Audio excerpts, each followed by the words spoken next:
Reeves Immigration Law Group now brings you Immigration Law on Your Side. All right, Happy New Year from Immigration Law on Your Side right here at PHLV Radio. Mga kababayan, it's a brand new year, 2024 na. More in 24. Yun nga po dito sa PHLV Radio. And syempre, tuloy-tuloy po ang serbisyo publiko ng Reeves Immigration Law Group para sa ating Immigration Law on Your Side. Mga kababayan, maganda ang umpisa ng ating bagong taon because pag-uusapan natin itong Form I-130. And you've been asking us about this, especially if you will be petitioning your family members who are foreign nationals. Mga kababayan, every year, many U.S. citizens and lawful permanent residents sponsor green card applications for their close families, for family members who are foreign nationals. The first step in most family-based green card application process is filing the USCIS Form I-130. Ang tawag dyan mga kababayan ay ang Petition for Alien Relative. So that's why ngayon sa bagong taon, welcome na natin muli si Attorney Diza dito po sa PHLV Radio para po naman bigyan tayo ng linaw kung ano po itong I-130 petition and the requirements to ensure an approval of your petition. Attorney Diza, Happy New Year and welcome to another Immigration Law on Your Side. Happy New Year, Kuya Johan, at maraming salamat ulit. At siyempre, babatiin na rin natin ang mga listeners natin and viewers ng maligayang bagong taon. 2024 na tayo. And we're entering our 5th year dito sa ating PHLV Radio and marami na tayong na-discuss tungkol sa immigration and it's a good idea to go back to basic, yung Form I-130 na pag-uusapan na natin yung mga issues surrounding marriage fraud or yung legitimacy ng relationship, right? Or yung mga issues surrounding petition. But it's really a good idea to go back, to basic kung ano yung unang petition in order for your relative be able to get a green card or, adjustment of status or immigrant visa. And this is the Form I-130. All right. And mga kababayan, mabigyang linaw lang natin na ang I-130 ay form. Hindi po ito uri ng visa. And attorney, if ang ating mga kababayan, they would like to petition their family members, gagamitin po ang I-130. Sino-sino po ba ang pwedeng gumamit ng I-130 na ito? Yes, totoo yung sinabi mo kanina na ang Form I-130 ay hindi yan visa. It's a form na ginagamit ng USCIS para po fill upan ninyo to prove yung relationship ninyo, di ba? Doon sa pinipetition at yung pipetition ninyo. So kayo po ang nagpipetition, ang tawag dyan ay petitioner, right? Petitioner at ang pinipetition po ninyo ay beneficiary. Beneficiary ng immigrant visa petition, right? So yung mga pwedeng magpetition, mga kababayan, ay unang-una pwede po kayo kung kayo ang asawa po ninyo ay US citizen, right? Or meron kayong asawa, whether you are a US citizen or a lawful permanent resident. Alright, yun ang number 1. Number 2, pwede rin po kayo magpetition ng magulang, right? Kung kayo ay US citizen. Pangatlo, pwede kayo magpetition ng mga anak, di ba? So, pwede rin yan whether you are a green card holder or a lawful permanent resident. At syempre, yung mga bata pwede i-classify as unmarried children, minor unmarried children, or unmarried children over 21, or even married children. Provided, of course, yung petitioner po natin ay US citizen. And pang-apat, ang pwede mag-petition ang sibling, right? Or kapatid. Provided ang petitioner po natin ay US citizen. So dalawa po ang pwedeng status ng petitioner, whether US citizen or lawful permanent residents. Pero as nabanggit natin kanina, may mga kamag-anak na ang US citizen ang pwede lang mag-petition, which are yung mga married children at sibling petition. So yun yung mga pwedeng mga petitioners, Kuya Johan, at itong form na to ay sinasubmit sa mga service center kung saan po ang petitioner nakatira. So marami po yan. The USCIS keeps updating their website kung saan po ang filing ng mga petition na yan. So for example, dito po tayo sa Nevada or California, right? Di sa West Coast, usually ang filing niyan ay sa California Service Center. Meron din sa area ng Texas, Nebraska, Vermont. So marami pong mga service center. Just make sure to read carefully ang instructions ng USCIS when it comes to filing and of course yung filing fee kasi may bayad yan, Kuya Johan, right, when you file this Form I-130.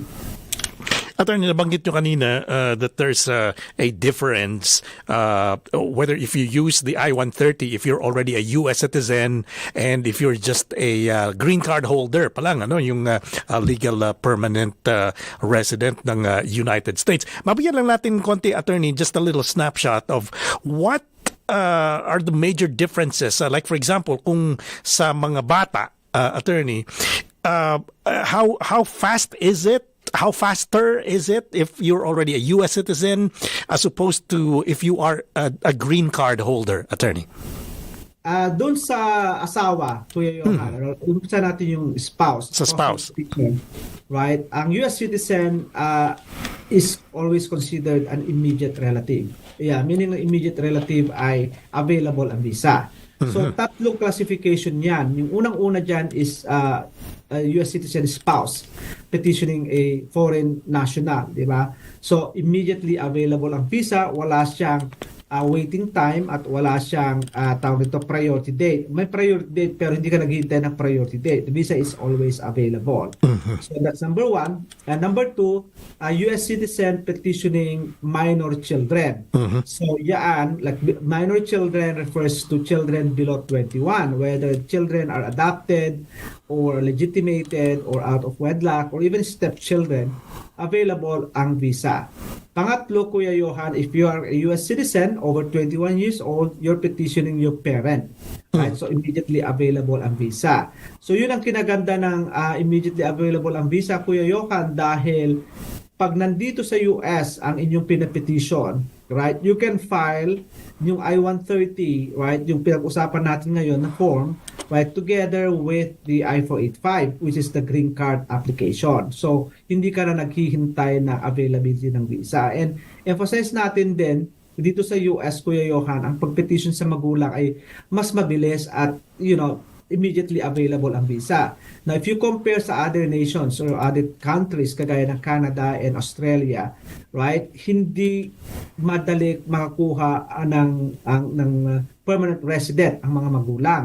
For example, sa Canada, di ba, hindi pwedeng i-petition ng magulang kahit sila ay Canadian national or Australian citizen na sila, right? In fact, may mga lottery yata sila o may naghihintay sila ng visa or hindi kagaya dito na madaling makakuha ng permanent resident ang mga magulang.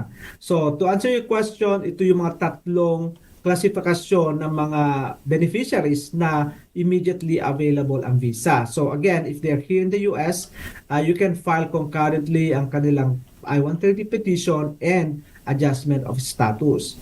Now, kung nasa abroad naman ang inyong pinapetition, right, siyempre maghintay tayo ng tinatawag na processing time ng I-130. So for example, dito sa California Service Center, pag pinetition po ang inyong asawa, pinipetition yung asawa ninyo, right, at nasa Pilipinas, hintayin natin na i-approve yung I-130. Although it's available, right, may processing time ang USCIS, which you can find it at the USCIS website, right, kung ano na ang pinaprocess. So, usually yan, mga 3 to 8 months. Sabi mo, available ang visa, pero bakit ang tagal ng approval? And the answer to answer your question is dahil merong processing time ang USCIS. So, only then, pag na-approve yung inyong I-130, pupunta ngayon sa National Visa Center for payment of immigrant visa and gathering of civil and financial documents. Pag nagkaroon ng documentarily complete na po kayo dun sa NVC, then your case will be forwarded to the embassy abroad kung saan nakatira ang beneficiary at doon patatawag ng medical and visa interview. So, ganun po yung process, ganun ang difference. Now, doon sa mga lawful permanent resident, yung asawa mo ay green card holder lang at kayo po ay magulang, pinipetition nyo ang inyong anak na minor, right? Ang classification niyan under the visa bulletin is F2A, family-based at second preference. A, ibig sabihin, spouse or minor children. Take note mga kababayan na ang green card holder hindi pwedeng mag-petition ng magulang, right? So, kinakailangan mag-citizen po kayo para ma-petition nyo ang inyong magulang. Now, going back doon sa F2A, right, ngayon may retrogression. Ibig sabihin ng retrogression is walang visa availability. Unlike in the past year, hanggang about August of last year, available po ang F2A. So maswerte yung may mga asawa dito sa US o may mga anak na kahit green card holder pa lang, nakakapag-green card sila, nakakapag-file ka agad ng green card, right? So they file the I-130 with the green card pag nandito yung beneficiary. Right? That was until around August of last year. Pero ngayon, if you look at the visa bulletin, may retrogression. Unfortunately, ang saklap, Kuya Johan, kasi I believe they're passing only 2020 now. So parang 4 years ang waiting time, right? Especially if they're outside of the US. Right? So whether 2, 3, 4 years yan, merong waiting time. So hindi na siya available, right? Kahit ma-approve yung petition ninyo, yung I-130 petition, hindi rin kaagad mapaprocess ang kanilang visa dahil you have to wait for the priority date. Yun ang big difference between yung petition ng US citizen and petition ng lawful permanent resident. So sa mga kababayan natin na nakikinig at nanonood, right, kung kayo po ay may mga anak na pinipetition, right, whether minor yan or over 21 or mayroon pong asawa sa Pilipinas, it's a good idea to file your naturalization or citizenship para bumilis ng gusto ang paghihintay ninyo for you to be reunited with your family pag kayo po ay US citizen. Attorney, maisingit ko lang itong itinatanong sa atin dito. If you're going to file for your parents, are there any requirements na kailangan mong i-prove na talagang, if you're saying that they are your biological parents, are there any ways for the USCIS to find out if talagang parent mo sila? Is there any secondary parang inspection or any other documentation that you need to submit? Lahat ng petition, Kuya Johan, hindi lang sa parents, even spousal, children, and parents, you have to prove the relationship. That's why this is called a petition for alien relative. Diba? You're petitioning your relative, right? Whether spouse, parent, or children, or sibling, right? You have to establish the relationship. Right? So sa magulang na nabanggit mo is, number one, ang primary evidence natin dyan, of course, would be your birth certificate. Right? So you're petitioning your parents, show me your birth certificate, showing that the name of your mother is the same as the one you are petitioning. Right? So you have to write the name of your mother, and then you have to attach your birth certificate showing that the name of the mother is exactly as appearing on the petition and on the birth certificate, diba? So yun yung unang primary evidence, Kuya Johan, right? So for a parent petition. Now, there might be other secondary evidence, right? Lalong-lalo na kung medyo magulo ang inyong birth certificate, especially during the time na hindi pa digitize, ang records. Records, typewriting lang or handwritten lang dati at ang gulo-gulo pa, di ba?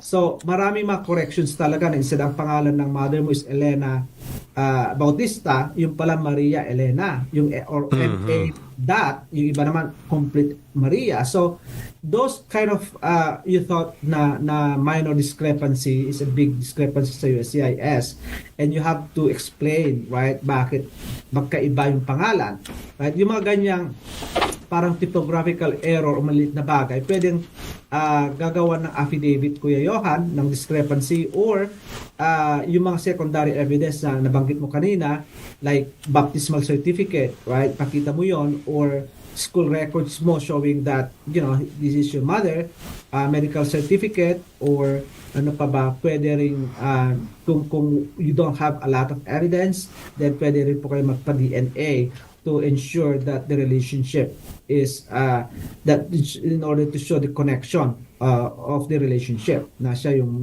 magulang mo or ikaw ang anak. So yun yung mga evidence ko yun sa Form I-130. You have to show and establish the relationship. And at the outset, kailangan i-provide na ninyo yan. So it's not just the form that you submit, but also the supporting documents.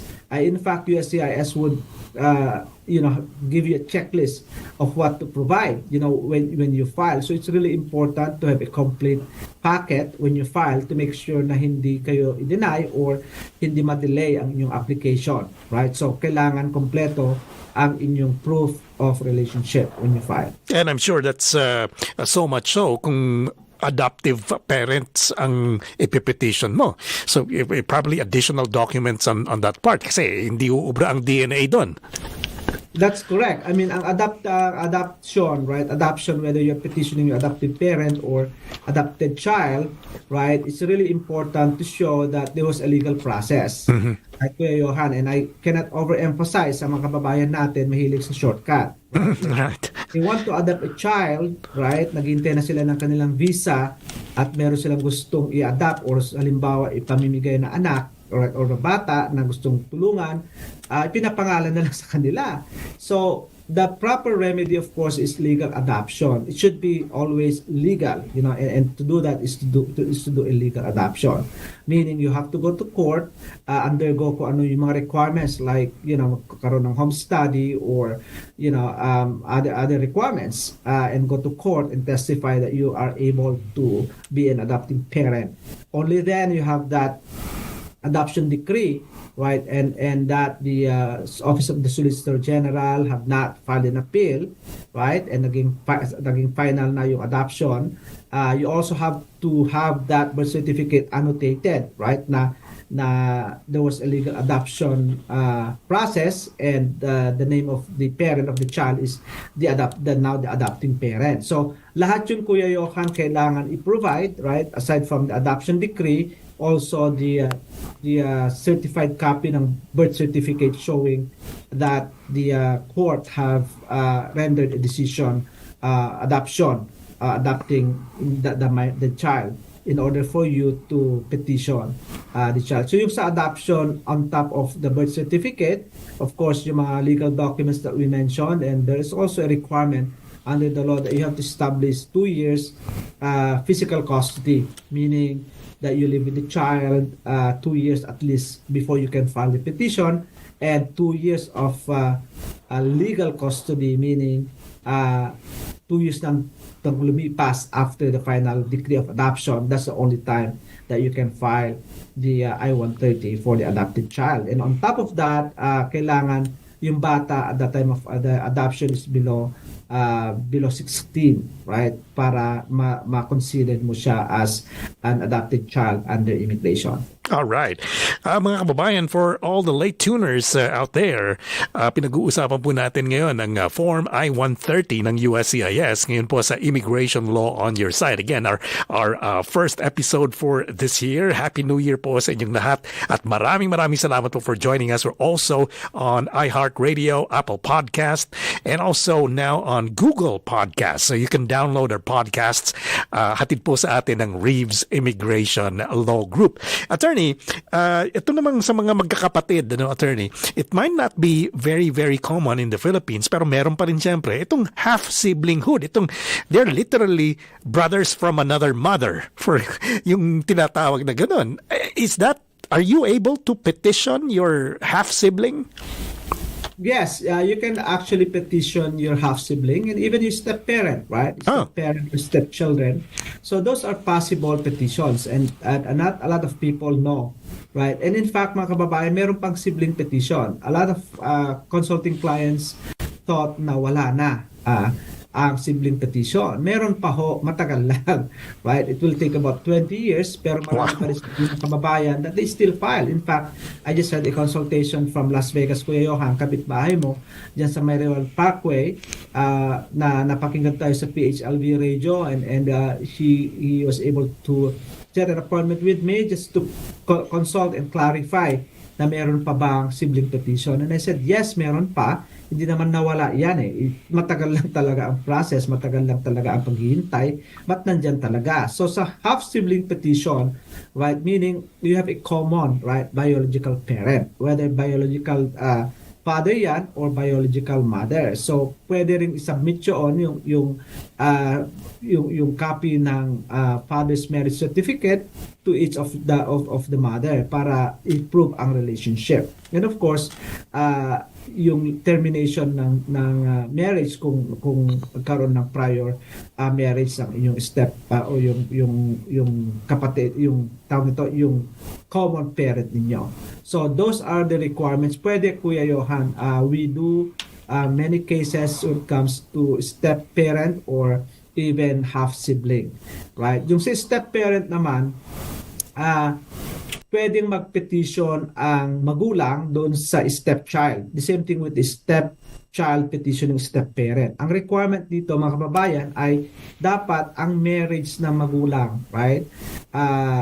In order for them to petition yung mga anak ay dapat below 18, right? Yung stepchild, right? So that's a requirement. So kung over 18 na yung bata, hindi na pwedeng mag-petition ng step-parent. So, the remedy there is for the biological parent na hintayin mag-green card, di ba, para ma-petition ang anak, but not the step-parent. So, it's a requirement, right? That's why sa mga kababayan natin na nagkukonsulta sa atin, right, especially if, may napupusuan na sila at hindi pa sila nagpo-propose, and I ask them, may anak ka ba? Right? Mayroon ho, attorney, 17 years old, and you have to do the proposal right away dahil you need to be married bago mag-18 para ma-petition, di ba? Yung mapapangasawa mo ang inyong anak who happens to be na stepchild. In that situation, Kuya Johan, it is also considered as an immediate relative.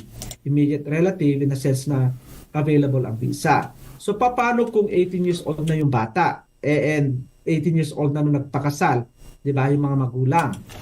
So, if that happens, right, i-green card ka agad yung magulang, right? Kunin ka agad, o file ka agad ang green card, hoping na mabilis at makuha niya kaagad ang kanyang green card, and then once that parent becomes a green card holder, then that parent can petition the minor child. Of course, subject to visa availability. Yung pagsang masaklap ngayon, as we discussed kanina, mayroong retrogression at may waiting time na 4 years. But the hope is still, this is what we call CSPA that we have, been our topic in our past discussion, no? Yung CSPA, malalaman natin kung eligible siya mag-immigrate or not.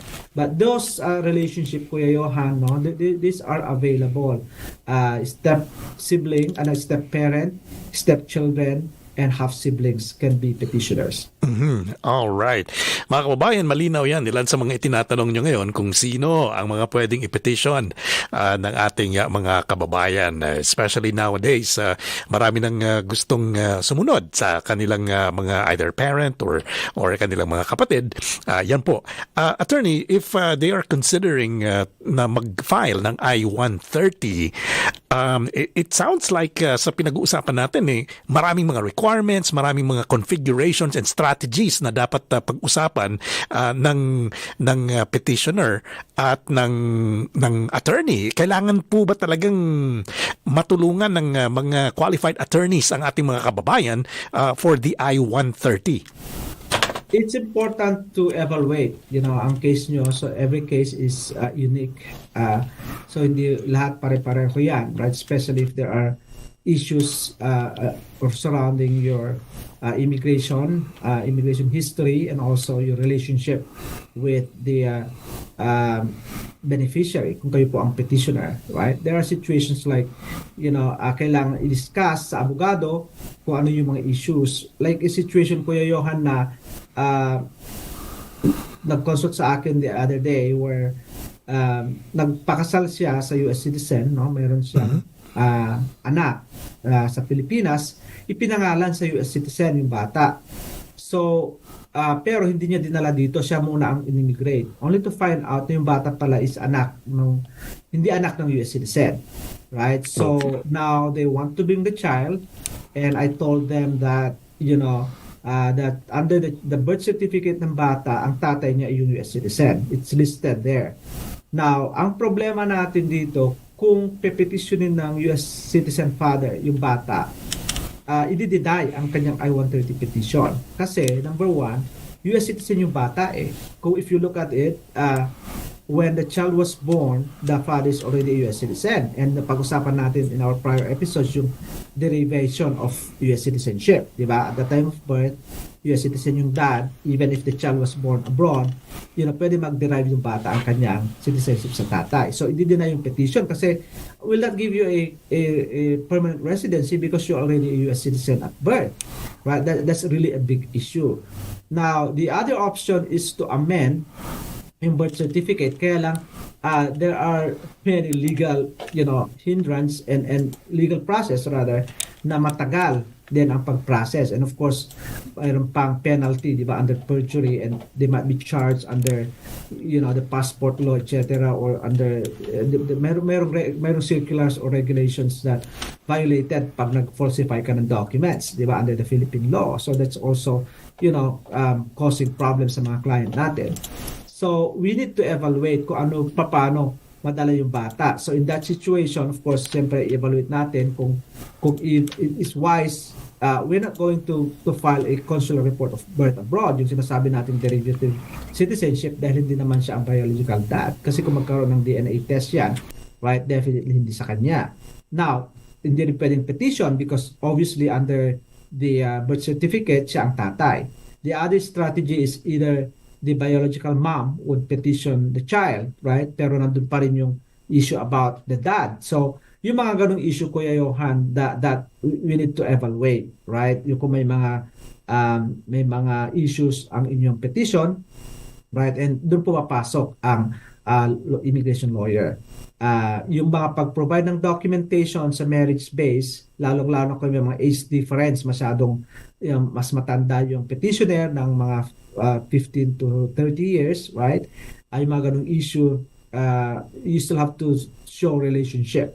Ina-advise natin na i-provide na yan with your packet. Hindi na natin hintayin, i-deny ang inyong petition or mag-request pa ng further evidence ang USCIS.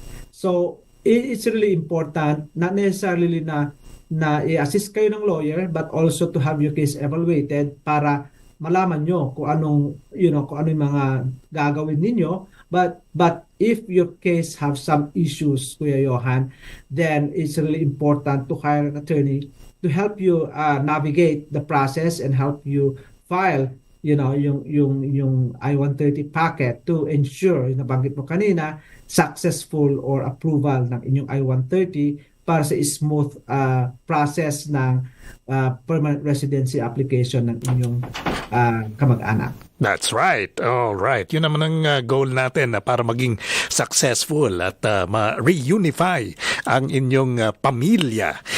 Attorney, over the course of many years that we've been doing this, nabanggit din natin yung isang form. Tinatanong lang dito sa atin ng isang viewer kung ito kasing pinag-uusapan natin is yung I-130. Meron namang isang form na nabanggit natin kamakailan lamang yung I-140.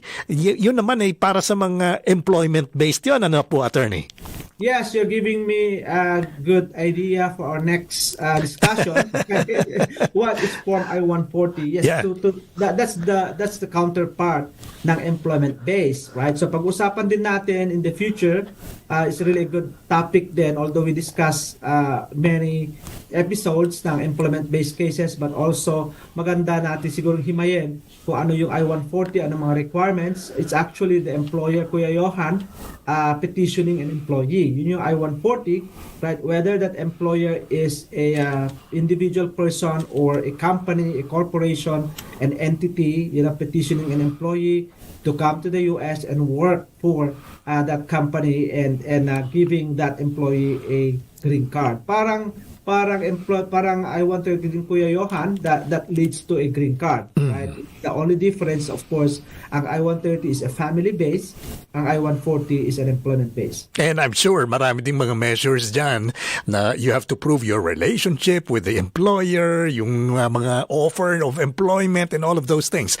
So mga kaibigan, mahaba pa ang taon ng 2024. I'm just getting you excited for the whole year kasi napakarami pa pong kailangang mapag-usapan sa immigration. And we're so glad that Attorney Diza is here and the partners at Reeves Immigration Law Group. Very soon, you will be seeing some of them dito po sa Immigration Law on Your Side para po namang mabigyan tayo ng mga information. Kaya laki ng pasasalamat po ng PHLV na ating lahat sa Reeves Immigration Law Group at nandito na po tayo again for another year of public service.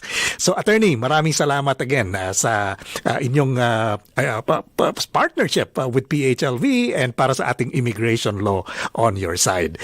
Attorney, baka meron po kayong ibang mga takeaways regarding the I-130 na pinag-uusapan natin ngayon before we let you go. Yes, ang filing ng I-130 mga kababayan is not as simple as it looks like. Yung mga instructions online and even USCIS has provided very specific instructions and requirements when you file the I-130. But there are situations na you have to consult an attorney and inquire kung ano yung mga issues ninyo, tell them your issues to make sure na as we mentioned kanina, smooth sailing ang process. There are many situations after the fact after the denial or request for evidence where clients come to us and tell us their story. It's a lot way better if you consult an attorney before you start because hindi lang madodoble ang gastos ninyo when it comes to refiling and hiring a lawyer to fix yung problema. Right? Hindi ko naman nila lahat may problema kasi other clients are able to do it themselves na walang issue. But for people who have certain issues with regard to the name, their immigration history, if there are criminal records, and not only just the relationship, right? The relationship a lot of times madaling i-prove yan but getting the permanent residency or the adjustment of status is a different story because as we mentioned, tinitignan yung history ninyo, immigration history, criminal history, and of course, relationship. So it's important na mag-consult lang kayo, tignan ko ano yung mga issues at alamin. Right? At Reeves Immigration Law Group, meron po kaming office dito sa San Francisco where I am based and in Walnut Creek. Meron din po tayo sa Makati. Right? We do Zoom consultation for our clients in the Philippines. Right? Pero dito sa US, you are free to visit our offices in San Francisco, Walnut Creek, and Los Angeles, right? And there's also one in China. So you'll be discussing and consulting with the immigration experts dito sa mga lawyers po natin dito sa Reeves Immigration Law Group. At nabanggit mo na rin Kuya Johan, susunod na episode natin, hopefully Attorney Eric Wells, who was also a guest dito sa programa mo, I think one or twice already, will be the next guest natin sa susunod nating episode. And I'll try to give the other partners an opportunity to be here at PHLV Radio. Will find time. Hopefully, some of them would find time rather to be here and be your guests to discuss immigration issues at PHLV Radio. Nako, maganda yan. Maganda po yan, Attorney Diza, and they're all welcome dito po sa PHLV Radio. Mga kababayan, katulad po ng nasabi ni Attorney, ay magandang you do it right the first time para medyo maiwasan na yung gagawan pa ng remedyo after kung nagkamali kayo.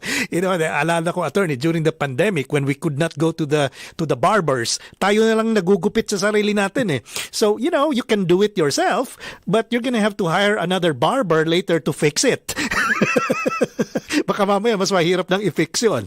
So, tawagan po mga kababayan ang ating mga kaibigan from Reeves Immigration Law Group. Mapanood nyo sa screen ang kanilang number dyan sa San Francisco, California. That's 415-568-3777. Again, attorney, maraming salamat for another episode ng ating Immigration Law on Your Side. Marami na naman kaming natutunan. At kung meron pa po kayong mga ibang tanong, mga kababayan, just comment lamang or send it over here sa PHLV at makakarating po kay Attorney Diza. Again, Attorney Diza, Happy New Year sa inyo pong lahat dyan sa San Francisco sa Reeves Immigration Law Group. Thank you. Thank you, Kuya Johan. See you next time. Alright, mga kababayan, ito po si Kuya Yo, galing po dito sa Las Vegas, Nevada. At malamig pa rin, it's January 17th. We're premiering this episode on Immigration Law on Your Side. Mga kababayan, we will see you again next time. Reeves Immigration Law Group has been representing immigrants for nearly 40 years. Reeves Immigration Law Group has been fighting for its clients through experience and expertise. With immigration lawyers you can access at reasonable fees, even on Saturday. Payment plans are also available. Call us for your immigration solutions. We can do worldwide telephone and Skype consultations. Reeves Immigration Law Group, 1-800-795-8009. Reeves Immigration Law Group has offices in Los Angeles, San Francisco, China, and Philippines. See us at www.rreeves.com. Reeves Immigration Law Group, 1-800-795-8009. Reeves Immigration Law Group has just brought you Immigration Law on Your Side. Wednesdays, 7 p.m. Pacific on PHLV Radio. All right.